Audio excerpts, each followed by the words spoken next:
Thank you for watching the Shikama Live Show with your host, Shikama. I have to apologize for to you. This has been sitting on my desk for probably 4 days.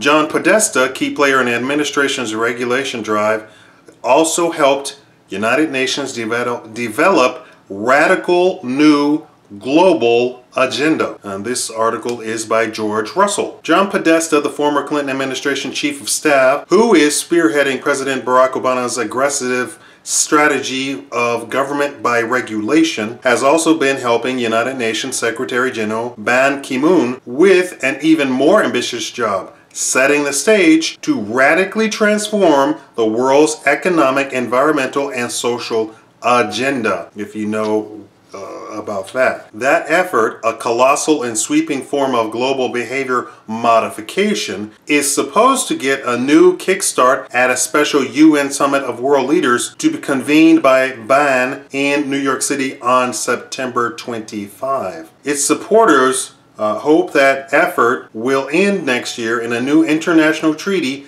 that will bind all 193 UN members, including the United States, to a still formless, universal, sustainable development agenda for the planet that will take effect in 2020. Developing a single sustainable development agenda is critical, says a report produced in May 2013 by a 27-member high-level panel of eminent persons, handpicked by Ban to help focus the decision and frame the efforts required to make the huge and lengthy process a success. The high-level panel report was chaired by British Prime Minister David Cameron and the President of Indonesia and Liberia, the sole American among the international luminaries who spent nearly a year at their efforts and endorsed them through a process of consensus was Podesta.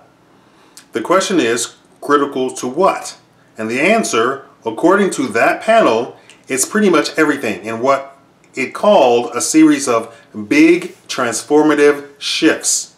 Their report opens with the challenge to end extreme poverty in all its forms and declares we can be the first generation in human history to end hunger and ensure that every person achieves a basic standard of well-being. But it then adds, ending extreme poverty is just the beginning, not the end. As a side note, if you want to end hunger in the world, you simply have to give the food that we produce here in the United States.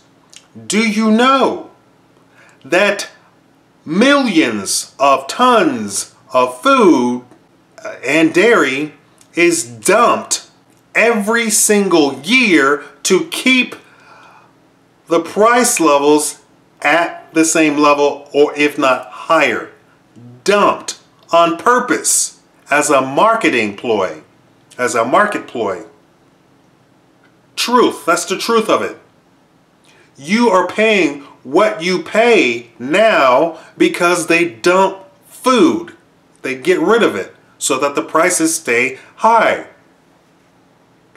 Why would food stay high or get higher when we have technology today that one man can farm 100 acres, 1,000 acres, where 50, 60 years ago that required 12 to 20 people, and before that, 100 years ago, that required 70 people, and before that, that required 200 to 500 people.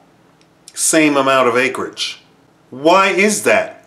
It's a hoax, a scam, and this farm bill and the farming subsidies is a part of that system.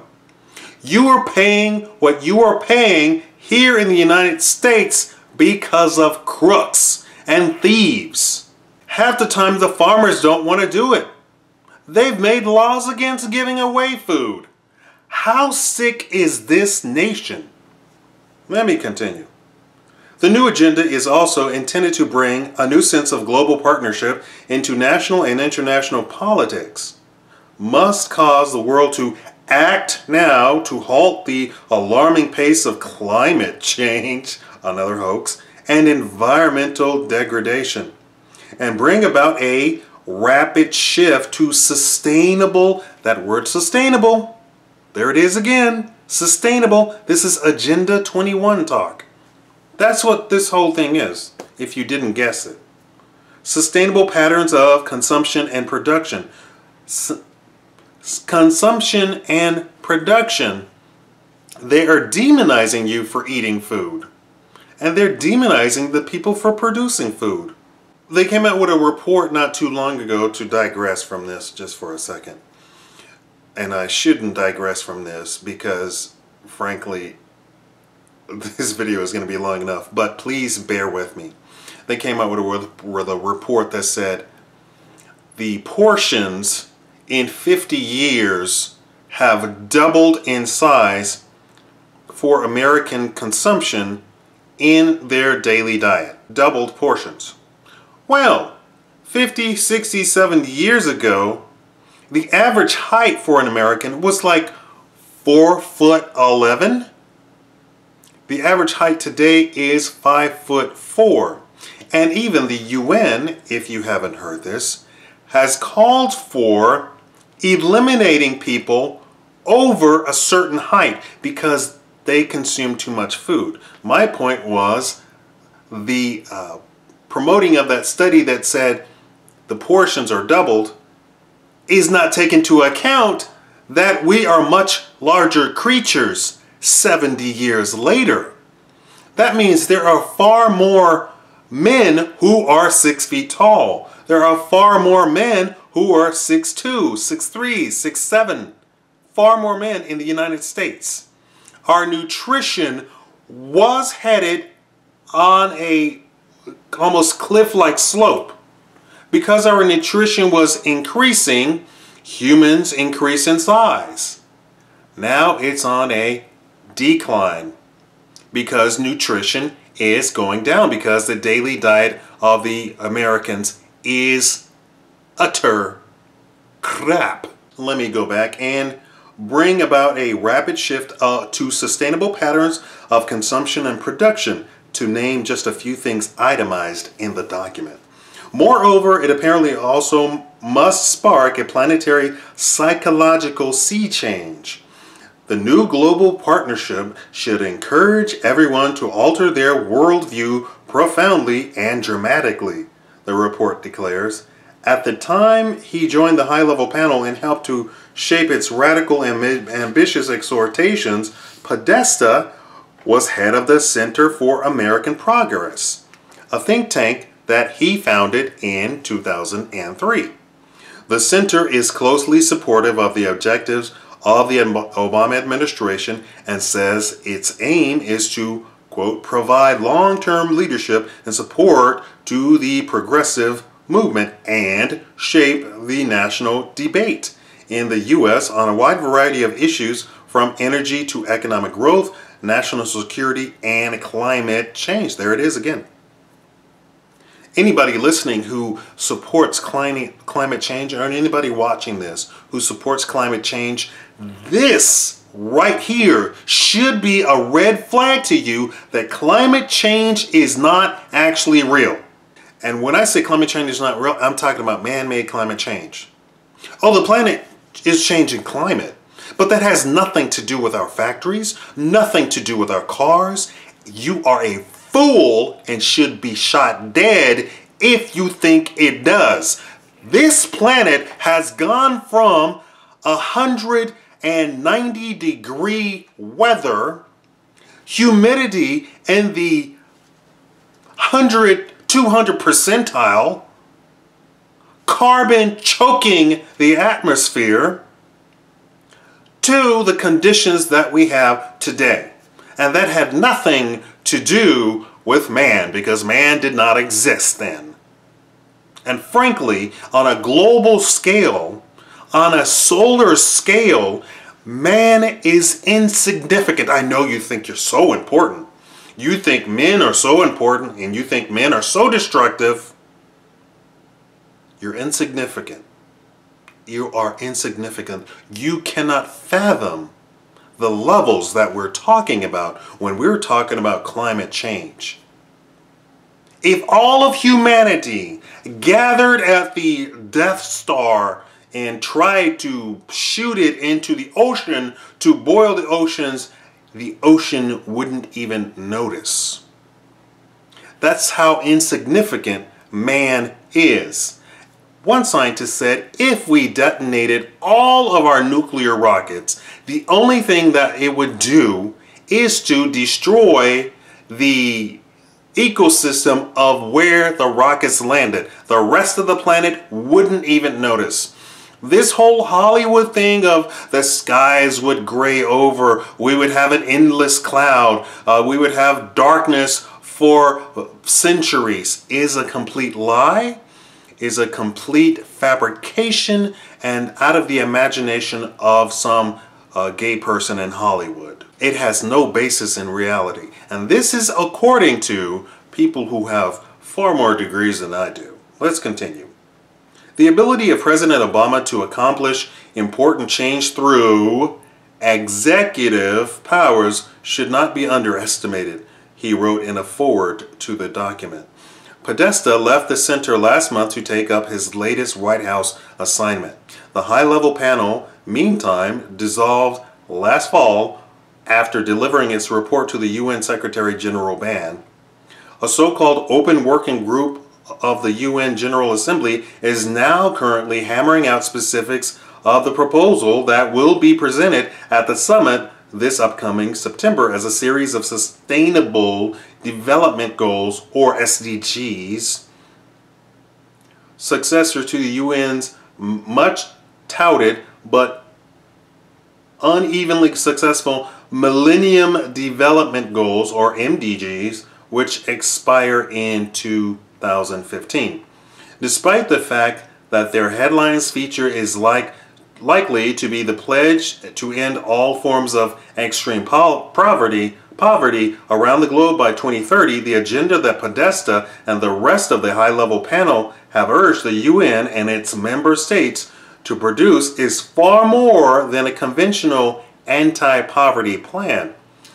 While even the broad outlines they sketched are still in the formative stages of being turned into more concrete negotiating proposals, the process surrounding the eventual fulfillment of the SDGs would undoubtedly require trillions of dollars of public and private spending on poverty and the environment, a radical reorganization of economic production and consumption, especially in rich countries, and more drastic efforts in the expensive war on climate change. And now, having helped to free the SDGs, Podesta may have a key role in setting the stage to accomplish them. The main reason being that how nations meet the collective goals laid out in the SDGs, as the high-level panel underlines in its report, will be left up to each individual nation. Meaning, among other things, that many of the objectives that make up the SDGs, or at least the conditions for their fulfillment, will be a part of the regulatory agenda he is now helping to carry out. Among other things, climate change, and especially the push to meet and even exceed ambitious targets on the suppression of carbon emissions, is said to be a cardinal focus of his job as a kind of super coordinator of regulatory efforts to achieve Obama administration goals, even though climate change got hardly a mention in the President's State of the Union speech last month. A report last month by administration to the UN Framework Convention on Climate Change, or UNFCCC, indicated that the U.S. is a long way from meeting even its current target of a 17% reduction from 2005 levels in U.S. carbon emissions, but fully intends to keep pushing to meet them. Nonetheless, as the UN, I didn't know that. I didn't know that we actually adopted that. I believe the Congress has rejected that every time that has come up. Must have been an executive order that we don't know about. Nonetheless, as the UN high-level panel's report point out, suppressing carbon emissions involving a cascading series of other activities, many of them already high on the agenda of Obama administration agencies. The panel is convinced that national and local governments, businesses, and individuals must transform the way they generate and consume energy, travel and transport goods, use water, and grow food. This is all Agenda 21. It says, among other things, pointing towards just one portion of the interrelated agenda covering a sprawling array of topics. Another such area is attacking inequality, a theme that President Obama has increasingly struck as an objective for 2014. Among other things, the panel notes, many countries are using public social protection programs and social and environmental regulations to bring down high levels of domestic inequality by improving the lives of the worst off, while also transforming their comrades. The report also strongly recommends that private business be harnessed to the new development effort willingly if possible, but even if not so eager to do so.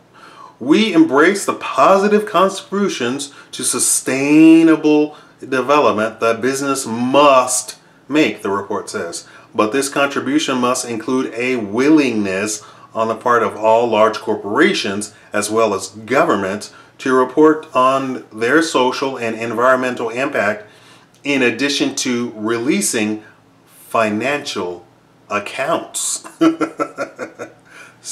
So you can't keep your books from the UN. It then suggests a mandatory policy of comply or explain for all companies worth more than $100 million, along with sustainable certification that will make it easier for civil society and shareholders to become watchdogs, holding firms accountable for adhering industry standards and worker safety issues, and being ready to disinvest if they do not. Moreover, the report says the post-2015, let me just speak on that just for a second. As the officers of a corporation, you have a duty to the shareholders, but the shareholders have a duty also.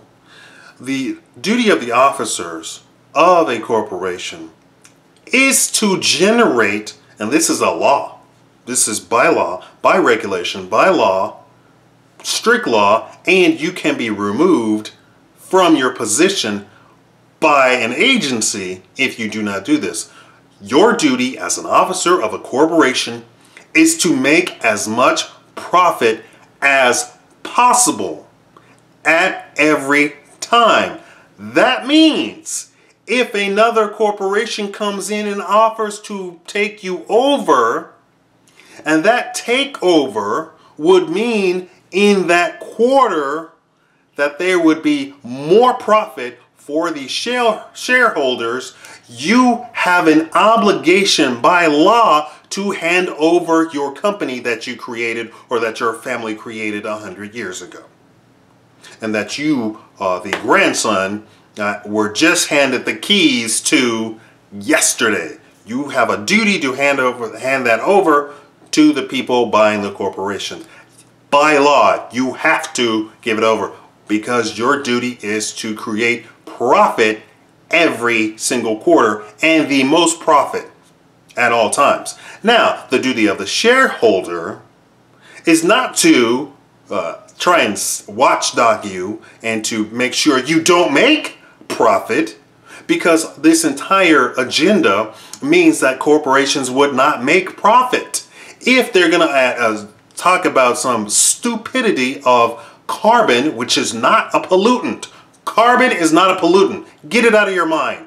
Go to some science class and get that out of your mind. Erase it from your mind right now. Please pay attention to real science. Not this malarkey they're talking about carbon emissions and your carbon footprint. Carbon is not a pollutant. It is not. There is nothing that anybody can say that is going to convince the real scientific community to say that carbon is a pollutant. It is not a pollutant. Carbon is breathed in by plants. We actually breathe in some carbon. Did you know that? Did you know that? And the pollutants that the EPA is really talking about are legitimate pollutants, stuff that makes you grow a third arm, or make you lose an eye, or grow a tail, or turn you green, or make your arms fall off. Those are pollutants. You could stand, if you had oxygen, you could stand with an oxygen mask, you could stand in a room full of carbon and absolutely nothing would happen to you. Hello? It's not a pollutant. Here we go, last paragraph here. Moreover, the report says the post-2015 development agenda must signal a new era for multilateralism, the words these people use, and international cooperation. International cooperation. The words that they use is just ridiculous. Led of course by the UN, the United Nations. Among other things, the report suggests that a variety of UN agencies monitor the entire transformational process and would also recommend ways of implementing programs more effectively. In the end, however, the high-level panel concluded that only UN member states can define the post-2015 agenda. They have moved up their timetable.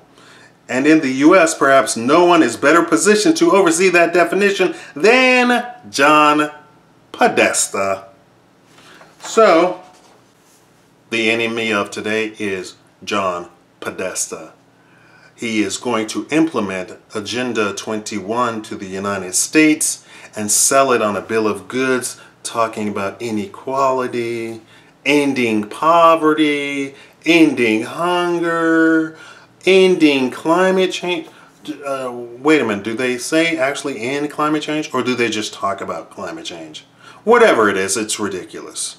It's stupid and ridiculous, and they prey upon fools who do not know science, not even the basic science, to get them to do this whole thing, go along with the whole climate change. You're an idiot. You're an idiot. You're an idiot if you believe in climate change. If you believe carbon is a pollutant, you're an idiot.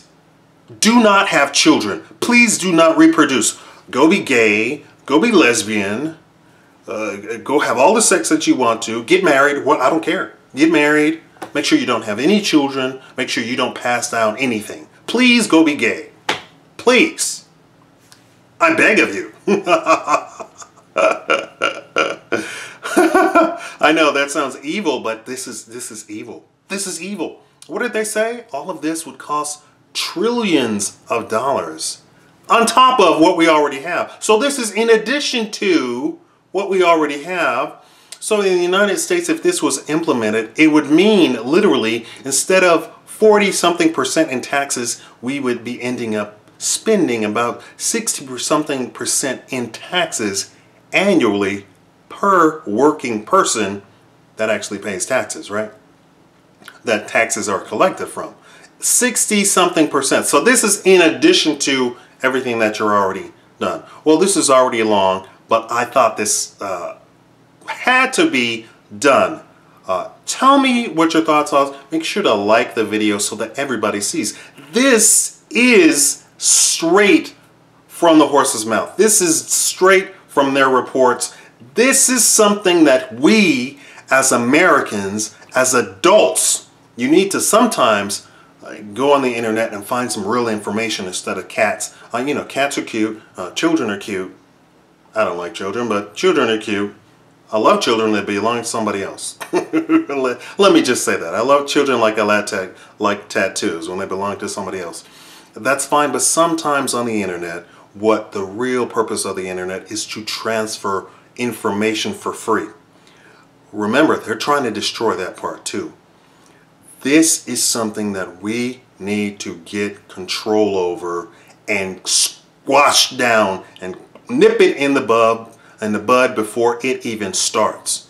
Now, I told you that for 2014, this election season that's coming up, we need to get the Senate in order to impeach Obama. And this just solidifies that this is what's going on. This man is a megalomaniac, and he's assigning people like John Podesta to do these sort of Agenda 21 things to kill off everybody in them, to kill. They want shareholders to watchdog their corporations so that they don't make profit. It's a sin. It's a sin. It's a sin. Adam Smith would say that this is sinful. It has the elevation to be sinful, to not make profit. You know what profit did for the United States? It made us a world power. Thank you for watching the Shikama Live Show.